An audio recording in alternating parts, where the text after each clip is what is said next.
Hello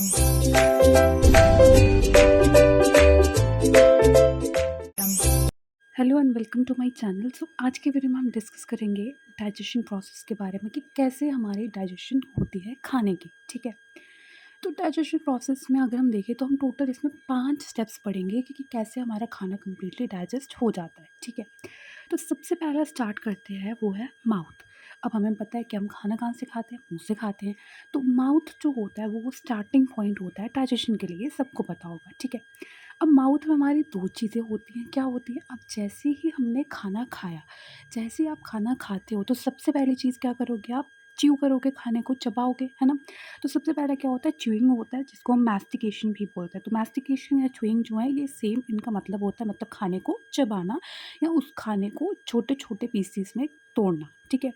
तो process हमारा कहाँ से स्टार्ट होता है डाइजेशन का? माउथ से स्टार्ट होता है, जहाँ पे हम क्या करते हैं? खाने को च्यू करते हैं। कैसे?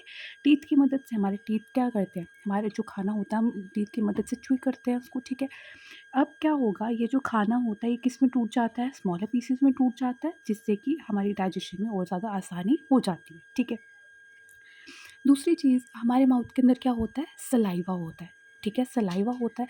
अब ये जो सलाइवा है ये कहीं न कहीं से तो आता होगा, ऐसा तो नहीं है कि हमारे माउथ में पहले से हम डालते हैं या कुछ होता है। तो उस हमारे मुँह के अंदर होते हैं सलाइवरी ग्लैंड्स। क्या होते हैं? सलाइवरी ग्लैंड्स, जो क्या सीक्रेट करते हैं? सलाइवा सीक्रेट करते हैं। क्यों सलाइवरी ग्लैंड्स जो हैं ये सलाइवा सीक्रेट करते हैं? So basically what happens is, ये जो सलाइवा होता है इसके अंदर कुछ एंजाइम्स होते हैं। ठीक है, कौन से एंजाइम्स होते हैं? एक होता है सलाइवरी अमाइलेज। ठीक है, सलाइवरी अमाइलेज या अमाइलेज बोल सकते हो, या उसको हम टाइलिन भी बोलते हैं। क्या बोलते हैं?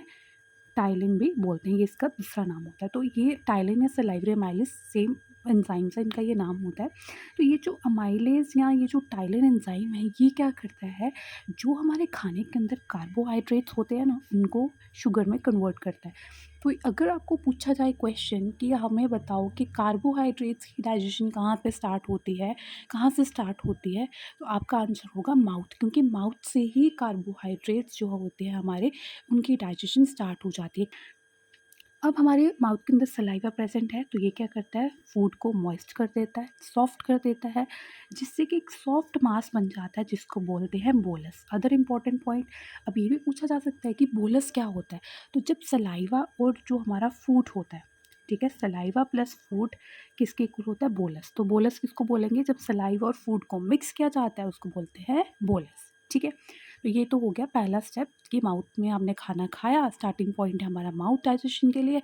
माउथ के अंदर होता है सलाइवा, उसके अंदर एंजाइम होंगे जो कार्बोहाइड्रेट्स को ब्रेक डाउन करना माउथ में स्टार्ट कर देंगे, एंड हम फूड को च्यू करते हैं ताकि वो सिंपलर या स्मॉलर पीसेस में कन्वर्ट हो जाए, ब्रेक डाउन हो जाए। क्या होगा? अब खाना हमारा हमने च्यू कर लिया, ठीक है, बोलस बन गया। अब वो कहाँ जाएगा? पेट के अंदर जाएगा, लेकिन कैसे जाएगा? डायरेक्ट माउथ से स्टमक में तो नहीं जा सकता, तो वो जाता है ईसोफेगस के थ्रू, या फिर जिसको आप फूड पाइप भी बोलते हो। ठीक है, ईसोफेगस जो होता है ये फूड पैसेज वो होता है, या फिर आप ईसोफेगस को फूड पाइप भी बोल सकते हो, जिसके थ्रू खाना पास होकर हमारा कहाँ जाता है? स्टमक के अंदर जाता है। तो after chewing the tongue pushes the bolus to the back of the mouth. अब आपको पता चल गया बोलस क्या होता है? Saliva plus food. ठीक है, तो जब हमारा बोलस बन गया तो च्यू करने के बाद हमारी टंग जो है इस बोलस को कहाँ पे पुश करेगी? पीछे की तरफ पुश करेगी माउथ के। ठीक है, जिससे क्या होगा? हमारा स्वॉलोइंग प्रोसेस स्टार्ट हो जाएगा। अब बेसिकली होता क्या है? ये है हमारा माउथ, एंड ये है हमारी फूड पाइप, एंड ये है हमारा स्टमक। ठीक है, तो यहाँ से फूड जो है अब फूड पाइप में जाएगा। ठीक है, अब ये फूड पाइप से स्टमक में कैसे खाना पहुंचता है? एक मूवमेंट के थ्रू पहुंचता है, जिसको हम पेरिस्टालिसिस बोलते हैं। अब ये क्या होता है? ये बेसिकली ये सीरीज ऑफ मसल कॉन्ट्रैक्शंस होती है जो फूड को नीचे की तरफ धकेलती है, जिससे फूड जो है स्टमक में आ जाता है। समझ लो, ये हमारी फूड पाइप है एंड ये हमारा खाना है। ठीक है, तो यहाँ पे कॉन्ट्रैक्शन होगी, ऐसे कॉन्ट्रैक्ट करेगी तो खाना फिर यहाँ पहुँचेगा, फिर से कॉन्ट्रैक्शन होगी तो खाना यहाँ पहुँचेगा, तो ऐसे करके खाना स्टमक तक चले जाता है। तो ये जो कॉन्ट्रैक्शन वाली जो मूवमेंट्स होती है, मतलब ये ऐसे कॉन्ट्रैक्शन वाली जो मूवमेंट होती है, इसी को ही पेरिस्टालिसिस बोला जाता है। तो ये भी इंपॉर्टेंट है कि पेरिस्टालिसिस क्या होता है? ये मसल कॉन्ट्रैक्शंस होती हैं जो फूड को पुश करती है टूवर्ड्स द स्टमक। ठीक है, अब थर्ड स्टेप पे आते हैं, जो कि है हमारा स्टमक। अब खाना कहाँ पहुँच गया? स्टमक के अंदर पहुँच गया, जहाँ पे क्या होगा? फर्दर खाने का ब्रेक डाउन होगा।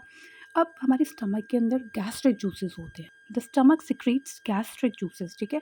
स्टमक हमारा क्या सिक्रीट करता है, गैस्ट्रिक जूसेस सिक्रीट करता है। जैसे सलाइवरी ग्लैंड सलाइवा रिलीज करते सिक्रीट करते थे, वैसे गैस्ट्रिक ग्लैंड्स क्या करेंगे, गैस्ट्रिक जूसेस रिलीज करेंगे या सिक्रीट करेंगे, जिसके अंदर हमारा आता है हाइड्रोक्लोरिक एसिड। आपको पता है हमारे स्टमक के अंदर क्या होता है, HCl होता है, हाइड्रोक्लोरिक एसिड होता है, एंड कुछ डाइजेस्टिव एंजाइम्स होंगे। अगर एंजाइम्स नहीं होंगे तो हमारा खाना डाइजेस्ट नहीं हो पाएगा, ठीक है। तो जैसे यहाँ पे बात की है पेप्सिन की, these acids help break down proteins and kill the harmful bacteria, ठीक है। अब ये क्या करता है, ये प्रोटीन की जो हमारा इंजाइम है पेप्सिन, ये क्या करता है, पार्शियल डाइजेशन करता है प्रोटीन की, एंड जो हमारा एसिड वगैरह होगा वो हार्मफुल बैक्टीरिया को किल करता है, ठीक है।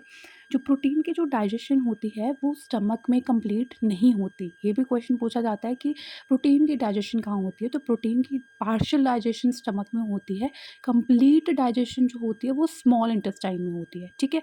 वैसे ही जैसे मैंने बोला था कि कार्बोहाइड्रेट्स की डाइजेशन कहाँ स्टार्ट होती है, तो वो माउथ में होती है। प्रोटीन की डाइजेशन कहाँ कंप्लीट होती है, स्मॉल इंटेस्टाइन में होती है, स्टमक में नहीं होती। स्टमक में सिर्फ और सिर्फ पार्शियल डाइजेशन होती है, ठीक है।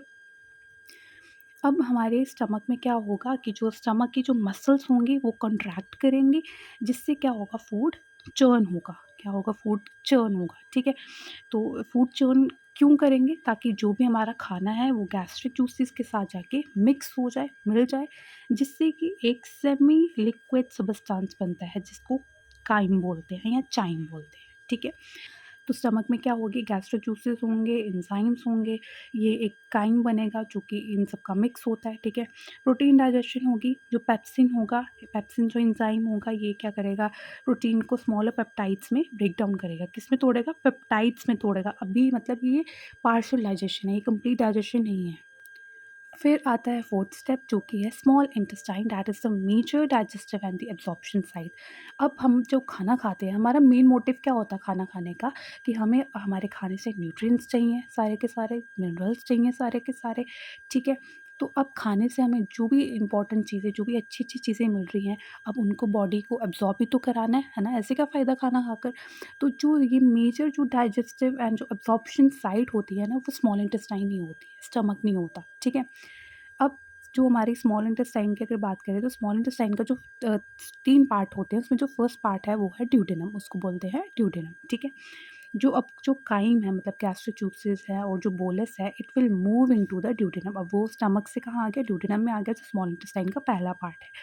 अब ड्यूडेनम में क्या होगा, बाइल जूस जो लिवर सिक्रीट करेगा और डाइजेस्टिव एंजाइम्स जो पैनक्रियाज सिक्रीट करेंगे, वो अब इसके साथ मिक्स हो जाएंगे, ठीक है। नाउ जो अब बाइल जूस है वो क्या करेगा, वो फैट्स को तोड़ेगा, एंड जो एंजाइम्स जो पैनक्रियाज ने रिलीज किए थे वो प्रोटीन, कार्बोहाइड्रेट्स एंड फैट्स को ब्रेक डाउन करेंगे, जो बाकी बच गए थे, क्योंकि प्रोटीन्स की डाइजेशन तो स्टमक में हुई नहीं थी कंप्लीट। अब प्रोटीन की डाइजेशन कंप्लीट यहाँ पे होगी, जो पैनक्रियाज ने एंजाइम सिक्रीट किए होंगे, ठीक है। दूसरी चीज़ क्या होगी, यहाँ पे एब्जॉर्प्शन होगी, ठीक है। द स्मॉल इंटेस्टाइन के पास क्या होती हैं, फिंगर लाइक प्रोजेक्शन होती है, जिनको हम बोलते हैं विलाय। विलाय क्या करती है, ये सरफेस एरिया को इंक्रीज़ करती है। इट इज़ वेरी इंपॉर्टेंट कि विलाय क्या होती है, फिंगर लाइक प्रोजेक्शन होती है जो सरफेस एरिया इंक्रीज़ करती है। जितना ज़्यादा सरफेस एरिया होगा उतनी ही ज़्यादा एब्जॉर्प्शन होगी, उतनी ज़्यादा जल्दी एब्जॉर्प्शन होगी। तो स्मॉल इंटेस्टाइन के पास उसकी लाइनिंग में क्या होती है, टाइनी फिंगर लाइक प्रोजेक्शंस होंगी, जिनकी वजह से सरफेस एरिया बढ़ेगा एंड एब्जॉर्प्शन ईजिली होगी, ज़्यादा होगी। तो जो भी न्यूट्रिएंट्स हमें खाने से मिले हैं वो इन की वॉल्स के थ्रू, मतलब विलाई की वॉल्स के थ्रू पास करेंगे एंड ब्लड स्ट्रीम में जाके एब्जॉर्ब हो जाएंगे, ठीक है। तो इस तरह से हमारे न्यूट्रिएंट्स एब्जॉर्ब होते हैं, इस तरह से हमारा खाना डाइजेस्ट होता है।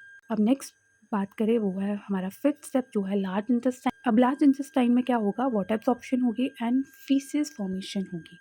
तो जो भी हमारा अनडाइजेस्टेड फूड होगा, ठीक है, वो स्मॉल इंटेस्टाइन से कहाँ आएगा, लार्ज इंटेस्टाइन में आएगा।